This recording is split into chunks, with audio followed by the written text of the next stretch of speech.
Mesdames, Messieurs, bonjour. Le document que voici donne la possibilité à l'initié ou à l'adepte de posséder les secrets de sa vie. Vous comprenez qu'il s'agit là d'un livre de connaissances coproduit par Carmel et Sylvain Kwasi, analyste en divination et spécialiste de la médecine douce et parallèle. Monsieur Kwasi, vous êtes à là une dizaine de publications. Merci donc de répondre à notre invitation sur l'émission Entretien du jour. Merci à vous, CKTV. Je vous remercie de m'avoir donné l'opportunité de parler de mon dernier livre, L'invocation des Merkaba, des Psaumes. Justement, ce dernier livre, Les invocations des Merkaba, des Psaumes de David. Oui, m'exprimer ainsi. Le livre aussi peut s'intituler L'évocation des boucliers de David. Alors pourquoi vous l'avez intitulé ainsi? Oui, parce que quand on parle de David, on se réfère à la Bible. La Bible, c'est le livre le plus vendu du monde entier, le plus interprété. Je pense que dans chaque famille, en Afrique, en Europe, en Occident, tout le monde a la Bible. Mais quand on parle de la Bible, le côté pratique de la Bible, c'est les psaumes. Et quand on prend les psaumes, on a deux personnages que nous voyons. Déjà, on voyons David, le jeune enfant, et Goliath, qui a l'égregore collectif de l'être égotique, le mal, dans l'absolu. Comment cet enfant, avec la main nue, peut combattre Goliath? C'est le but du livre. Donc c'est un livre que je donne que dans la possibilité à tout homme de vaincre le mal, qui est l'être égotique. Mais avant de parler de l'étoile de David, qui est le sceau de Salomon aussi, il faut voir comment on obtient ce bouclier de David. Comment le divin nous met à notre disposition ce bouclier de David.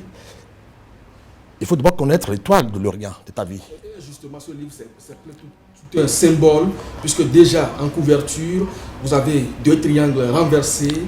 Vous les appelez comment? Les deux triangles, c'est le triangle de l'évolution. Le triangle de l'évolution, c'est le principe masculin, le principe féminin. C'est le ciel et la terre, entrelacés dans une union féconde. On l'appelle en géométrie les agrammes. Et pourquoi vous avez illustré le livre à partir de là? Oui, c'est ça le bouclier de David. Et c'est ça aussi le symbolisme, le symbole qu'on trouve sur le drapeau du peuple d'Israël. Quand on parle de David, on voit que c'est le bouclier. Et c'est aussi le bouclier qu'on appelle aussi Jésus, Issa. C'est l'étoile à 6 branches. Et dans la traduction Yoruba, dans la traduction de Yatado, nous l'appelons la calebasse fermée, symbole de vaudou. Quand on parle de vaudou, on parle que de la calebasse. Donc cela le naka. Oui. Et dans la traduction du Yoruba, on appelle ça Badou ou bien Oudou. Oudou, c'est ce que nous ne connaissons pas qui nous sauve. Donc c'est l'étoile de David qui sauve, qui protège l'enfant, qui permet à l'enfant de faire un voyage dans les sphères, les sept cieux. C'est le véhicule de l'âme, en fait. Et vous affirmez dans le livre que cette étoile est l'aboutissement final de l'homme sur cette terre. Oui, il faut voir que Dieu, dans la Bible, a fini le monde au 6e jour, il a créé l'homme, le 7e jour, il s'est reposé. Le septième jour est le jour de la libération, de l'achèvement. Et c'est aussi le jour de la résurrection. Nous venons de fêter la femme de Pâques, qui est la Pâque, symbole de la résurrection. Symbole de la fête de l'étoile de Païen, qui est l'étoile de la déesse Astarté, qui est la déesse des étoiles. Le livre parle des étoiles. Chaque enfant né du désir a son étoile, qui est son essence, qui est le Dieu en nous. Et c'est ce Dieu en nous qu'on interroge en allant à l'oracle de Fa, ou bien l'oracle de Delphes. À l'époque, c'était l'oracle de Delphes, qui était l'oracle du Dieu d'Apollon, qui nous permet de connaître notre étoile. En fonction de ton étoile maintenant, tu as ta constellation qui est ta nature, qui est ton éventail, et la constellation te permet de déterminer ton hésagramme, qui est ton style d'absolu, comment vaincre l'adversité, comment l'esprit peut quitter la matière pour que tu prends son envol vers les cieux. Vous estimez à un moment donné que lorsque l'homme parvient à ce stade, il peut détruire l'œuvre de sa vie et la reconstruire. Oui, et puis l'œuvre de notre vie, c'est quoi? Notre père, notre maman nous ont donné que le corps qui est entité de la mort, le corps du désir qui fait de nous l'homme animal. L'être égotique, le but de l'homme, c'est de dépasser le corps. C'est la domination de l'esprit sur la matière. L'esprit doit se livrer de la matière pour prendre son envol. C'est le but du livre. C'est vrai qu'en Afrique, on dit souvent, ce voyage de l'âme est la sorcellerie. Je dis non. C'est le voyage vers le soleil. Nous sommes des enfants du soleil. Nous sommes des étoiles, emprisonnés dans la matière. Comment se libérer de cette matière? Et c'est la matière que les sorciers, que le bas astral attaquent. C'est leurs éléments. L'homme doit se libérer de la matière pour devenir Dieu. Mais il ne peut pas devenir Dieu sur la terre, mais il arrive à l'achèvement qui est le septénaire, qu'on appelle les agrammes, d'où le libère 777.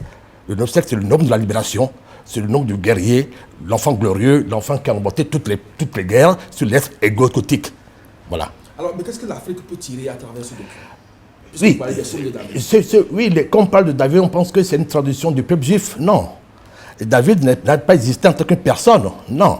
Ni Abraham. La preuve, si on veut voir l'origine d'Abraham, la Bible dit que l'Abraham vient de la Sumérie. Donc c'est un Sumérien. Donc aujourd'hui, la Sumérie, c'est surtout où? C'est surtout plutôt en Syrie, en Libye, en Iran. Donc c'est pas le judaïsme, c'est pas l'Israël. Donc ce sont des personnages, ce sont des géants, ce sont des étoiles que dans mon livre j'appelle les Anabis. Les Anabis, ce sont des étoiles. Parce que quand tu vois dans la Bible, on parle des géants. David, c'est un géant. Goliath, c'est un géant. C'est les êtres qui ont les pieds sur la terre, la tête dans le ciel. Ce sont des géants. Et dans la tradition égyptienne, on appelle des Anous. Ani, ou peut-être d'Osiris, ce sont des dieux. Tu vois? Et ces dieux sont matérialisés dans la matière. Donc, ton père, ta mère, ne t'ont pas donné l'essence. Le père, la mère, par le liquide séminal, n'ont donné que le corps matériel. Le corps qui doit mourir, le corps qui est le pulsement. Mais dans ce corps composé des 4 éléments, Dieu rentre dans ce corps. L'essence rentre dans ce corps. Et ça, on le voit. On le voit par le symbole de la multiplication.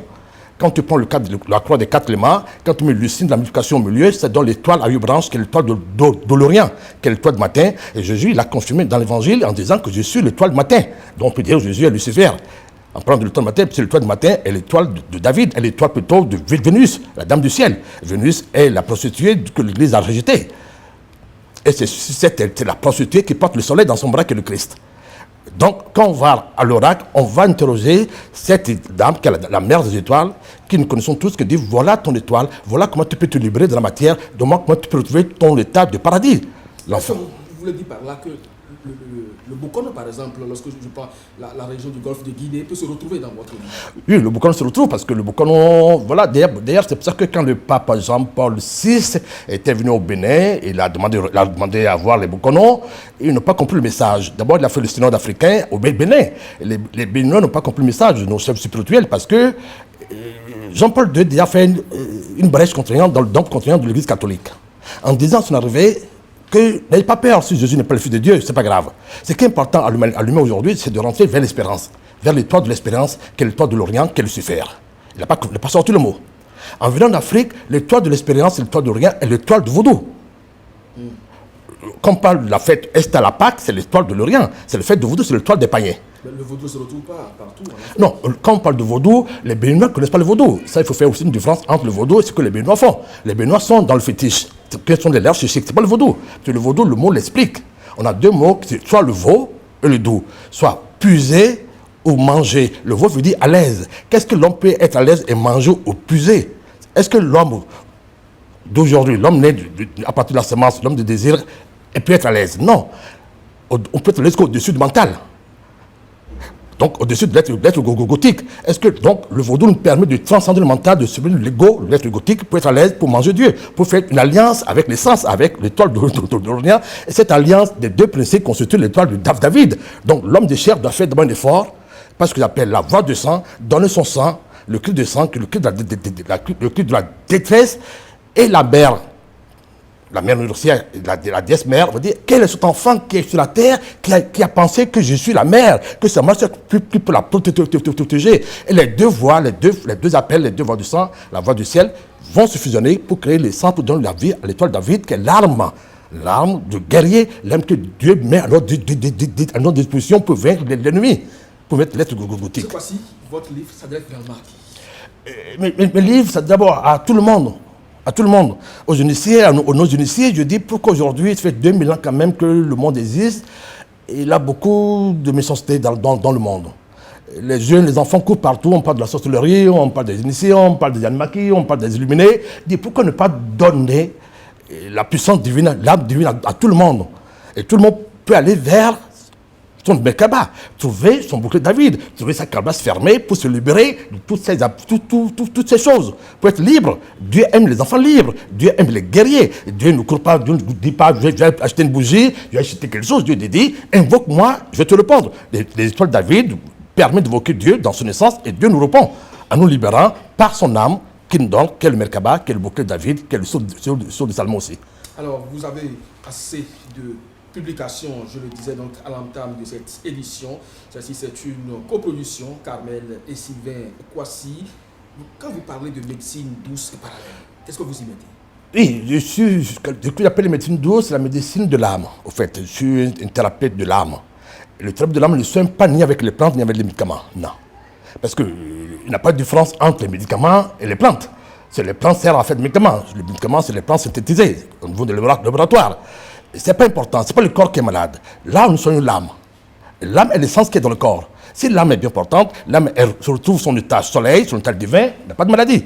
C'est ce que je fais depuis la médecine douce, la médecine qui apaise l'homme. Quand l'enfant est chaud, l'enfant est malade. L'enfant a des difficultés, c'est aussi une maladie. Il va chez le fa lui apporte la fraîcheur. L'évocation de David apporte la fraîcheur à toute l'humanité, à tous les hommes qui ont chaud, qui ont des problèmes. Ils vont directement se connecter au soleil. Le soleil nous soigne, le soleil, la grande médecine. Dieu est curatif, Dieu soigne les gens. Je crois que votre dernière publication, Les invocations des Merkaba des Saumes, on peut le trouver où et l'acheter? Oui, sur l'œuvre aujourd'hui au Bénin, ça se voit à la Sonaec, au Phénus. On peut le trouver directement sur mon site internet, qui est le www.lafe, en minuscule, LAPHE.org. On peut l'avoir directement, c'est à la portée de tout le monde. Voilà, mesdames, messieurs, le livre Les invocations des Merkaba des Saumes vous dévoile donc les secrets inestimables et inédits des saumes, les prières saintes, les saints noms d'anges attachés à chaque saume, qui gouvernent l'invisible. Bref, comment utiliser tout le potentiel des saumes en tant que prière pour réaliser l'impossible à la limite de la vie. Pour se libérer du corps, de la matière, de la libération de la matière. L'âme s'en prend son envol. Et là, le livre constitue Ouais. donc les lumières pour atteindre les cieux. Donc parvenir à ce que Dieu a établi en chacun de nous. Et là, vous l'appelez l'étoile de David. L'étoile de David, que j'appelle le Merkaba, que j'appelle la calebasse fermée du vaudou. Voilà. Mesdames et messieurs, ce sera donc tout pour votre émission Entretien du jour sur SICA. Nous recevons donc pour vous Sylvain Kwasi, auteur donc du livre Les invocations des Merkaba des Saumes. C'est bien sûr une double signature, Carmel et Sylvain Kwasi. À chacun et à tous, merci donc de nous avoir suivis. Nous retrouverons donc M. Kwasi pour de plus amples informations sur ce qui concerne les saumes, puisque dans ce livre, il y a beaucoup à dire. Il y a beaucoup à dire, c'est vrai, il y a beaucoup à dire. Merci bien. À très bientôt. Message SK TV.